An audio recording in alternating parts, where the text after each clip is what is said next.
Welcome to SwarmCast, the marketing hive for pest control pros from coast to coast.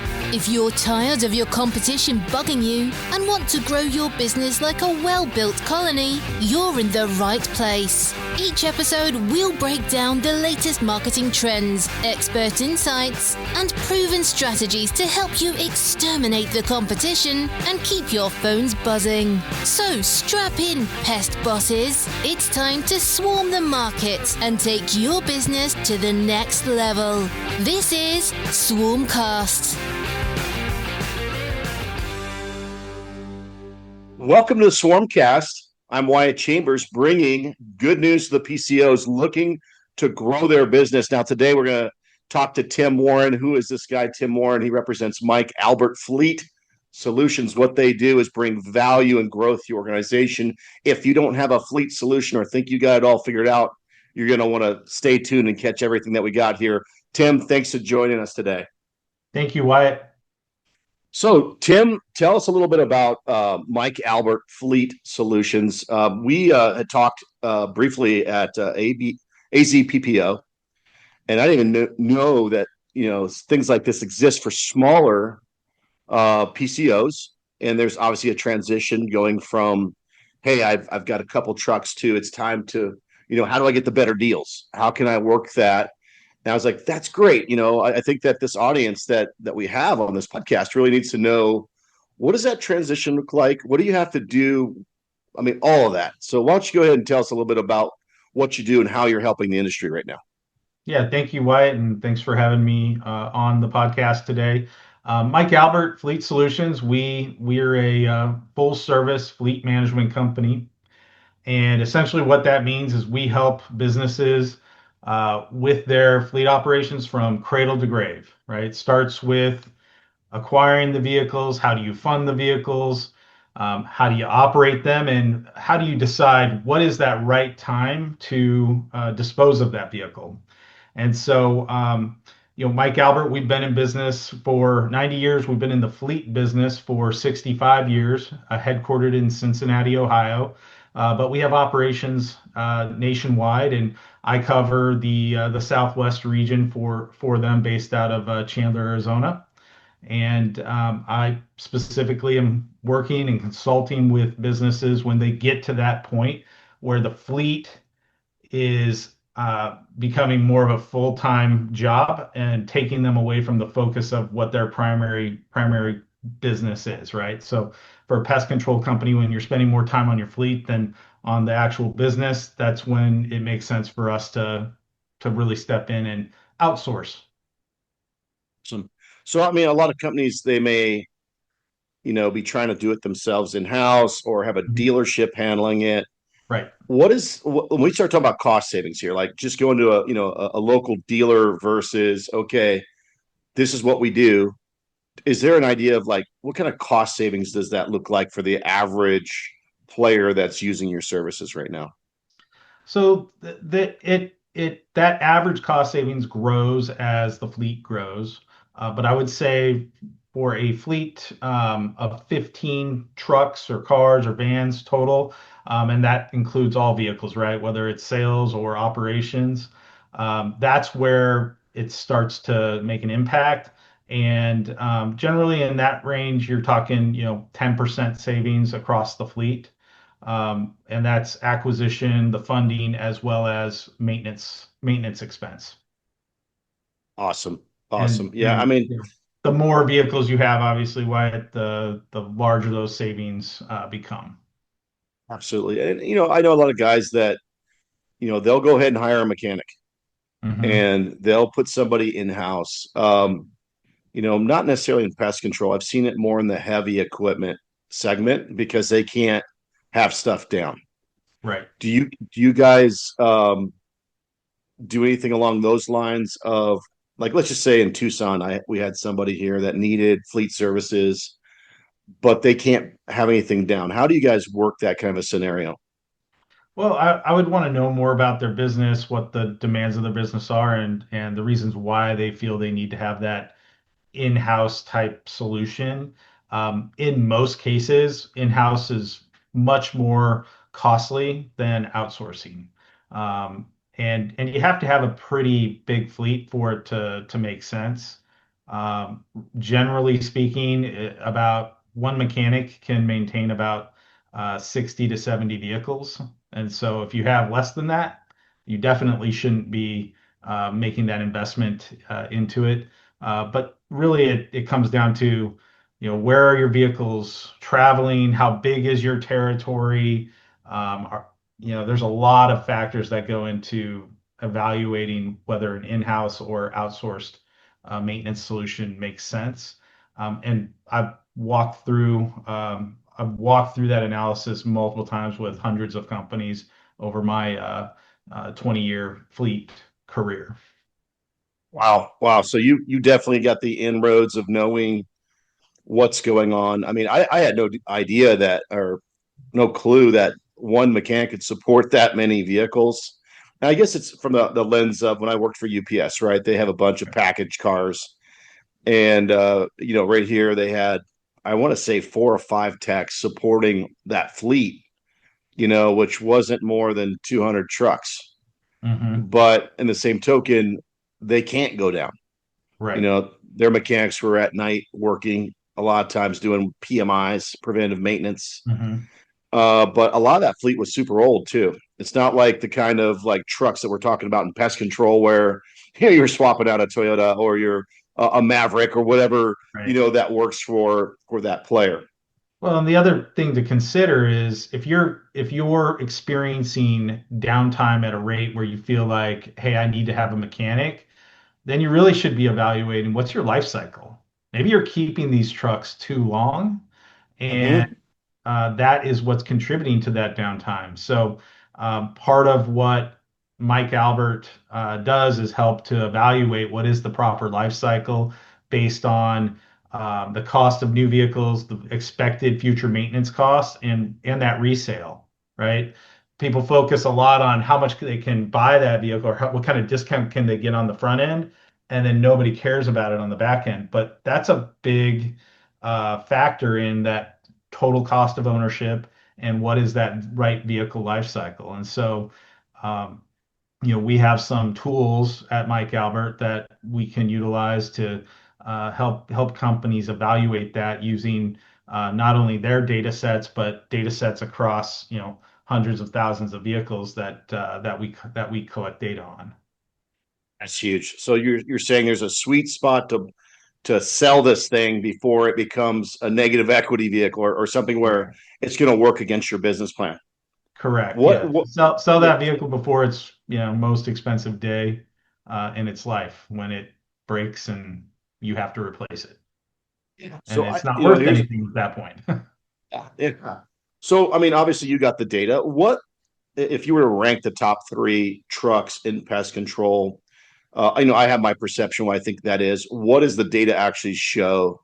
And like, if you bought a truck in the last 5 years, what are the top 3 Yeah. trucks?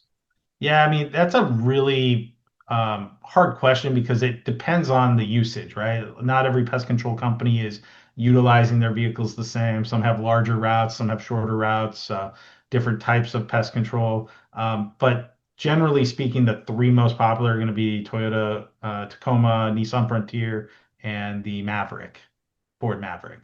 Nice. And is Um, that and, mainly and that's good? I'm sorry. No, I was just going to say, and each of those has, uh, has their, pluses and minuses. And a lot of times it comes down to, the company preference or the driver preference in a lot of cases. That's true. I mean, and I would say probably the smaller companies care more about the truck, right? That Right. the owner wants to have the beefed up Tundra or Right. Tacoma. Does it make sense to throw all the bells and whistles on it? Well, maybe the guy that has a couple trucks. Right. But when you have a fleet and you're just trying to turn a profit and grow a company, those 3 trucks. I mean, are you seeing you know maybe a leaning towards EV vehicles or hybrids at this point? Not at this time in the pest control space. The technology and the network really isn't there for EVs. hybrids, hybrid technology is great, but you do pay extra for it, and um, the ROI is not quite there when you compare it to the gas version. That's some really good tips there. You've identified the type of trucks and explained that it's going to be based on the routes where they are in the country. I'm thinking about, some of these routes are really dense, and then you have these ones where they're driving 1,000 miles a month on a truck. Correct. So being able to have the data that you guys have is a benefit. Hmm. Well, it's If you were to it's go, it's not yeah, just even our data, but it's collecting the data from our specific client and using their data to help make better business decisions. awesome. So I'm thinking along the lines of I was sitting in the seat, I'm ready to buy a fleet. What are the main mistakes that you see people that own pest control companies make when managing their fleets? What are the same issues you see over and over again? Pretty common is not having a definitive plan or strategy on how to add or replace vehicles. Most of the time, it's very, uh, you know, fly by the seat of your, fly by seat type decision making. Okay, this truck broke. It needs a new transmission. Should we put $2,500 into it and keep it and run it for another, 50,000 miles? Or should I just get rid of it and go out and buy a new one? And if you're making that decision, you're already behind, right? You should have gotten rid of that vehicle before you were forced into that scenario of having to decide fix it or replace it. Awesome. So the business owner, let's just say they have a fleet, you're managing it. They get an email from you, Tim, that says, "Hey, that truck number 55. It's you have to do a transmission service on it at 60,000 or 100,000. It's time to sell it." Do you guys help sell those vehicles and put them back into your program, or do you encourage them to sell it? What do you do? Yeah, we meet with our clients annually and we look at, where are they at from a mileage perspective, right? If they're utilizing GPS, we can also look at engine hours. And we're looking at those benchmarks and comparing that to where we start to see maintenance ticking up on whatever that model is, right? So if it's a compact pickup truck and we see that, hey, truck A is at 95,000 miles, and typically between 110 and 120,000 is where you see a big jump in maintenance expense. So you've got about 15,000 miles before you get there. Let's start now to plan that replacement of that vehicle. And that plan alone allows businesses to take advantage of even take advantage of going directly to the manufacturer to order their vehicles exactly to their specs so they can standardize their fleet. It also allows them to lock in a buy of that vehicle at the lowest possible cost. So when you factory order, you're typically able to secure invoice less whatever the incentive is from the manufacturer or from whatever maybe trade association you belong to. So, AZPPO members, as part of the NPMA, they do get discounts on certain manufacturers' trucks, and so you get that discount off of an invoice price when you factory order. Awesome. That's good. I don't think a lot of people know that in Arizona. Maybe they do. I know Greg does. Greg Weatherly in our mastermind would probably know that. I think he introduced us in the first place. But Yes. he's been in the industry a long time and was dealing with big fleets, so he would know. But as far as the guys that are getting there up in that 15 truck range and above, and they're like, "Hey, I should work this a little bit smarter. What can I do?" You're talking about things a lot of these guys haven't heard of, right? Unless Mhm. they're dialed into having a mentorship or having somebody that is utilizing these kind of services before, um, in the past, with one of their friends, perhaps. So as far as making fleet decisions. What kind of data do you see supporting this kind of stuff besides the historical and the other fleets? Do you have any special gear in the pest control trucks that reports back, or are you asking them for like odometers and those kind of things? So there's a few ways that data can be collected. The best is through a telematics solution. Okay, So okay. whether that be a geotab type unit or some other device. We offer geotab at Mike Albert, and so when you plug that geotab in, all of that data feeds into our software. So as a partner, you get access to our portal. We call it Overdrive, and Overdrive gives you a full visibility into your fleet. You'll be able to see every vehicle, the entire maintenance history since it's been on the software, as well as mileage, engine diagnostics. All of those types of things are feeding into our systems. The telematics also gives you all the safety features for driver notifications for speeding or hard cornering, hard braking, not wearing your seatbelt, things like that. So that's the best way to get a lot of data. And a lot of companies have that type of solution, but they're not necessarily using the data to their fullest extent. We help companies use that data to make the business more profitable and safer. Um, Sure. Other ways to get it are through like a fuel card system. So when you have a fuel card, your drivers are prompted at the pump to put in the mileage. And if you're utilizing WEX, which is the largest fuel card provider out there, we can tap directly into their system and get the mileage data. So that's how we gather that type of data. And then from a maintenance perspective, it's all flowing through a system called Auto Integrate, which is you know how there's you go to the doctor and they're entering in your medical records into a nationwide system. That way, all doctors can kind of see your history. Well, same thing for vehicles. There's a system called Auto Integrate, and it doesn't matter what shop you go to, it all gets entered into Auto Integrate and flows through. And we have a API into Auto Integrate, and we can gather that data and use That's it for awesome. benefit. It's awesome. And I know being a pest control owner myself, one of the biggest expense is your fleet. Yep. So what I'm hearing Usually is, top hey, there's three. what's that? Usually top three. Yeah, I mean, besides your talent, right? The people doing Right. the work. Labor, fleet. There you go. And so if you have a well-maintained fleet, and it's I think the word you used was safety. Hmm. A lot of people that don't maintain stuff, they have more accidents. Right. They don't pick up on the driver issues until there's a problem, Right. until a tire's blown out, or until an engine's blown out, or until there's an accident.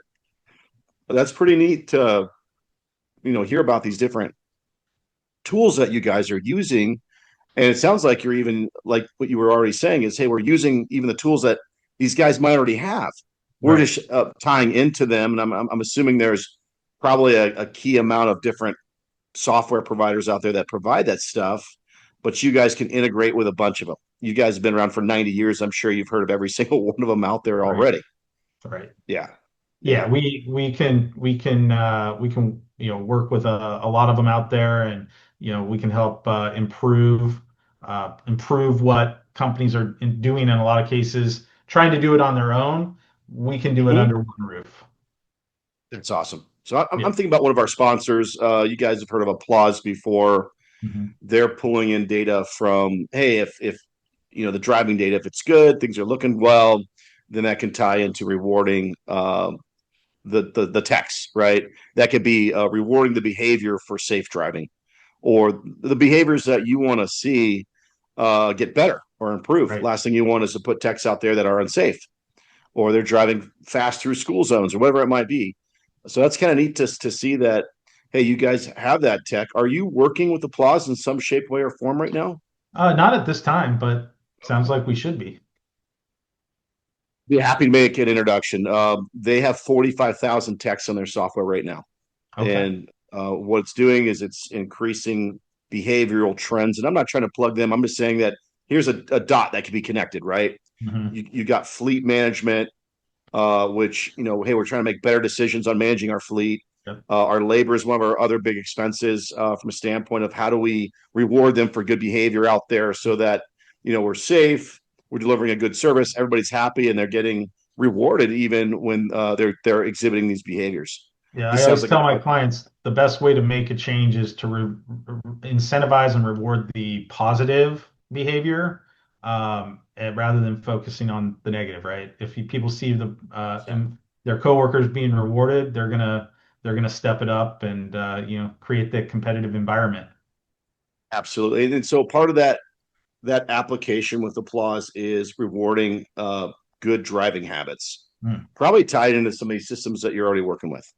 Yep. So that will be a cool conversation to have, and I'll introduce you on LinkedIn. But as Perfect. far as what value that you're bringing to the environment, I mean, we have a lot of things that are changing in the market. One of the things that we've seen is, hey, you have to wait now for your fleet vehicles.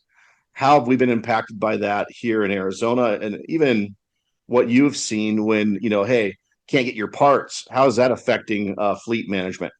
Right. It got very difficult during the COVID shortages. The good news is, Wyatt, is it's getting better. We're starting to see shorter order to delivery timeframes and less waiting on parts, in shops. So we're tracking that, and we work with our clients. If a shop tells us, hey, you know what, that part's 4 weeks out, we're going to go out and try to find a faster way to get that part to minimize the downtime because that's part of our job is to help our clients keep their vehicles on the road. So, um, you know, it is getting a lot better from previous years. I'd say next year is going to be almost back to pre-COVID, what we would consider in the fleet world normal. Um, and that's generally about for a factory order, it's generally around 2 to 3 months from order to delivery time frame. And inventories on dealer lots, which we work with and partner with dealers as well. We can get vehicles immediately from them, and they've got pretty good inventories out there across the board. Um, have you guys? I mean, it's probably a dumb question. Do you guys tap used markets too, if you have to? Yeah, absolutely. We utilized used vehicles quite a bit during the shortages because especially vans, right? Vans were the hot commodity. Nobody was making them, and nobody could, everybody needed them. So used vans became very desirable and expensive, as well as the new ones. So thankfully, the prices are normalizing. But yeah, we can definitely help with used, and we have resources through our partners at dealerships and auctions to locate those used vehicles. Awesome. Yep. So, is there any challenges that we didn't talk about that you see? Hey, we offer this. It's a big problem, and I don't think a lot of people know that we do this. What is there anything we haven't talked about yet? I think maybe the biggest thing that we haven't talked about is the funding aspect, right? How do you pay for your vehicles? Because these are very expensive depreciating assets, and a lot of businesses will pay cash. Many of them will do some sort of equipment financing, but they're not really structuring how they pay for those vehicles to how they use the vehicle, right? So you've got for an example, you've got a $30,000 truck. Um, if you go pay cash, you're just locking 30 grand in the glove box of that truck, and you don't have access to use it to grow your business. So how I help companies is putting together a commercial open-ended lease structure where you can pay for that vehicle how it's actually depreciating. So we call it matched depreciation, We want to pay it down over a, call it 4 or 5 year period to what we believe it will be worth at that time. That way, you're paying for it as you use it. You're not locking the total amount into that glove box, or paying it off, right? So let's say in 5 years, that $30,000 truck is now worth 10 grand. Well, if you paid it off or you paid cash, there's $10,000 sitting in that vehicle that you have no access to, and it's still just depreciating. What we would do is lease it to a residual value of $10,000. At that point, you say, okay, I'm ready. I'm ready to cycle this vehicle out and bring in my new truck. We deliver you your new truck. We take your old truck, and at that point, we remarket it and sell it in the used vehicle marketplace, and we get $10,000. It's a wash. Then no problem, right? You just it's there's no money owed or no money. We don't owe you money, and you don't owe us money, right? But let's say it sells for $15,000 because the markets are appreciating constantly. Well, it was on the books for 10. We sell it for 15. We're going to write you a check for $5,000 on that truck. Wow. So you guys aren't pocketing in that, huh? You're not no, pocketing the five? it's Wow. not a lease in the sense that we would think about it as a retail consumer. There's no mileage or wear and tear penalties on this lease. It's strictly a finance to a residual value. So instead of paying it off to zero, we pay it off to 10 grand, and then we sell it for more. You get that money. If it sells for less, you would just make up the difference. So if it sold for 9 and it was on the books for 10, you would pay the $1,000 difference. But So those are it few and sounds like far between. so you're really de-risking uh, the people that are using your service. Really, is Yeah, they're not having to worry about, hey, do I need to carry this whole 30K locked up in the box? It's right. just the depreciated value within that time frame. Correct. Yep, it's And the depreciation and interest. so the only risk is if it doesn't sell for what was intended and the value left in it, they pay the difference, or the customer pays the difference. That's a huge value because now they're not carrying that depreciation, that spread of all of it. And Right. is that a real scenario where it's usually 30%, 33% of the total value? You try to get it back out in the market to sell it. Yeah, that's typically at the 4 to 5 year point. That's typically what we see, and even in those cases, I would say only 1% of the time does a vehicle come back and sell for under the book value. And those cases, it's known by the client and us that it's going to sell for less because there was some kind of accident or there's damage or something like that that's driving the value down. In most cases, they're selling above the book value. So So the lease program's not going through Toyota or through Ford. It's going through you guys, basically. You're correct. you're acting like the bank in a way. We And are the bank. you are the bank, and you guys are the used car sales team as well, We're the selling it back dealership, out. we're the bank, we're the used car dealership, and we're the software company that tracks and manages and helps you evaluate the data on an ongoing basis. So, everything we're talking about is supported by our team, and you get a dedicated client partnership manager, and you can think of them, especially when you're at if you're at 30 trucks, right? You can think of them as your outsourced fleet manager. Give me an idea. How many trucks are you guys, or vehicles are you guys having in your space right now? So Right. Mike Albert, we're sixth largest fleet management company out there, and we have 100,000 vehicles under our services, and about half of that under lease. Wow. So that's just how it's done.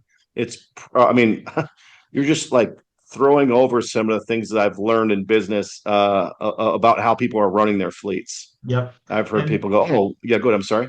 I was going to say, the biggest companies that are, out there in the pest control world, they're all leasing. They're all either with Mike Albert or one of our competitors. Got it. Got it. No, this is great. I think what's nice about this podcast is if you haven't heard about fleet management and you think you know, like I thought I know, Have a talk to conversation with me. yeah, talk to Tim. This is great. I mean, I'm learning all kinds of stuff right now. Now, obviously, you got to be of that size. So let's talk about the transition from let's just say somebody's at 10 vehicles. Sure. They're thinking about going this route. Do they have to be at 15, or what's the smallest you guys will take coming on? 15, if they're planning to grow to 15 in a year or two, then, let's talk, right? 15 is where manufacturers start to recognize companies as a fleet.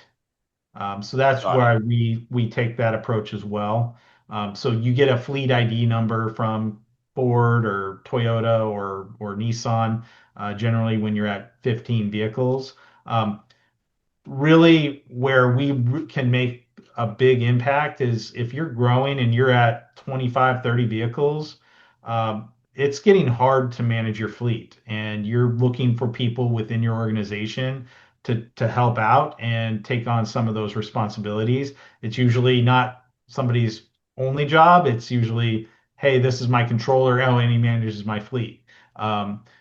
That's where we can really make a big impact in freeing up the administrative burden within your staff, because we're helping, we've talked a lot about the acquisition and funding and maintenance, but we're also handling the title and license on your fleet.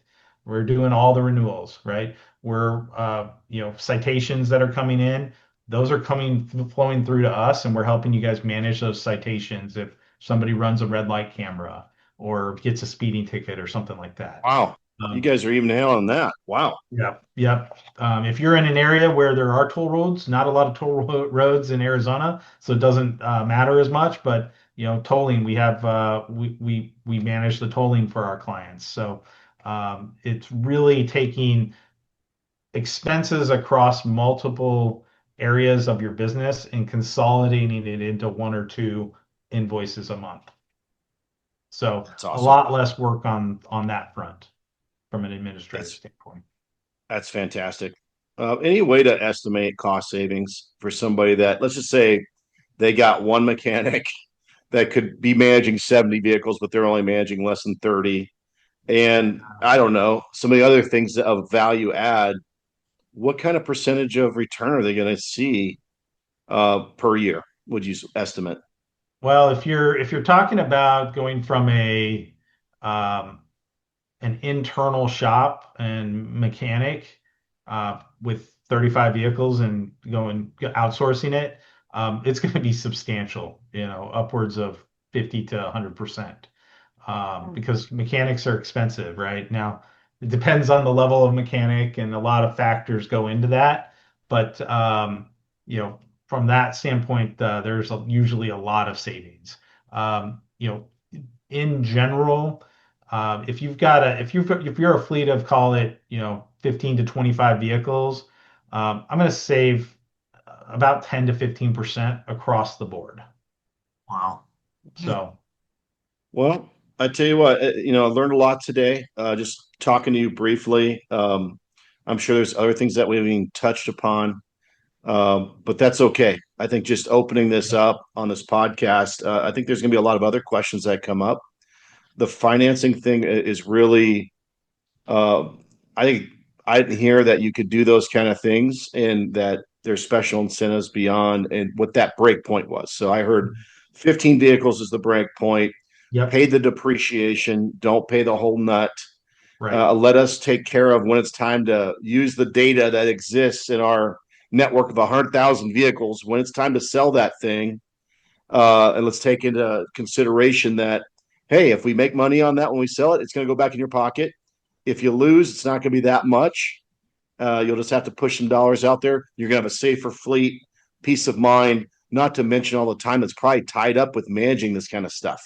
Because a general manager is probably going to do that, if not the owner, which they could be working on other things like developing more business or where to expand, that kind of thing. So this is This was a really good podcast as far as just hearing the strategy around growing your PCO. Yep, I think you summarized it really well there, Wyatt. All right. Well, hey, I can listen sometimes. I'm going to say this. I really appreciate you coming on, and I can't wait to push this out there for the ones that subscribe to the podcast or anyone that might come across this in the future, because now you have a resource. Tim, he's on LinkedIn. We'll put all that stuff in the YouTube stats below as well. All right. That's a wrap on this episode of SwarmCast. Thanks for tuning in and arming yourself with the marketing firepower to keep your pest control business thriving. Before you scurry off, be sure to subscribe so you never miss an episode and leave us a review. It helps us spread like a well-placed bait station. Got a topic you want us to tackle? Drop us a line and let's keep the conversation buzzing. Until next time, stay sharp, stay strategic, and keep swarming the market.